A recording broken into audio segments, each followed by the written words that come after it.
Hello students, तो आज हम अपना नया पाठ पढ़ेंगे अनेकार्थी शब्द। तो चलो, अनेकार्थी का क्या अर्थ होता है? एक से अधिक अर्थ वाला, यानी जिसके एक से ज्यादा क्या हो, अर्थ हो, यानी उसके मीनिंग हो। तो कुछ शब्दों के एक से अधिक अर्थ होते हैं, उन्हीं को हम अनेकार्थी शब्द बोलते। तो जो शब्द एक से अधिक अर्थ का बोध कराते हैं उन्हें हम अनेकार्थी शब्द कहते हैं।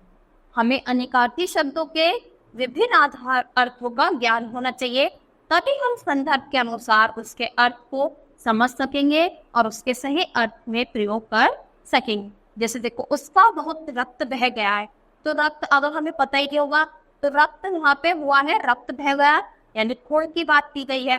और रश्मि ने रक्त वर्ण की साड़ी पहनी है, तो यहाँ पे रक्त किसको दर्शा रहा है? लाल, यानी लाल कलर। और यहाँ पर बहुत खून बह रहा है, तो देखो रक्त ही वर्ण है, पर दोनों का क्या हुआ है, दोनों अलग अलग तरीके से यूज किया गया है। तो इन वाक्यों में रक्त शब्द के अर्थ अलग अलग हैं, इसीलिए ये क्या हो गए, अनेकार्थी। यानी जब एक ही शब्द का अलग अलग तरीके से यूज किया जाए, इस्तेमाल किया जाए, उसी को हम अनेकार्थी शब्द बोलते हैं। तो देखो कुछ अनेकार्थी शब्द है। तो अंबर को हम कपड़ा भी बोलते हैं और आकाश भी बोलते हैं। अक्षर को वर्ण, ईश्वर, कभी नष्ट न होने वाला।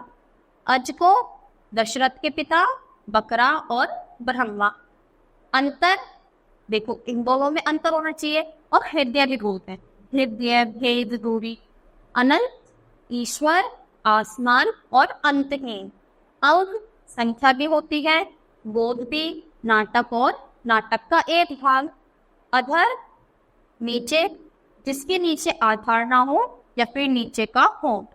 अर्थ, मतलब, धन, कारण, उद्देश्य। अली, सखी, पंक्ति।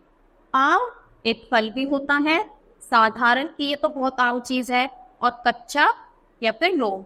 उत्तर, जब हम किसी के क्वेश्चन का उत्तर देते हैं तो जवाब। दिशा, दिशा भी होती है कि उत्तर दिशा, पूर्व दिशा। और पीछे का भी हम बोलते हैं उत्तर। कर्ण, कुंती का पुत्र और कर्ण। कर, टैक्स, हाथ, हिरण, सोम। और कनक को हम धतूरा, सोना और एगो बोलते हैं। तो इसी तरीके से हमने क्या पढ़े आज, अनेकार्थी, जो एक शब्द ही अलग अलग मीनिंग रखता है। तो आज के लिए बस बच्चों इतना ही। आई होप आपको अच्छे से समझ आया होगा। तो आज के लिए इतना ही। Thank you.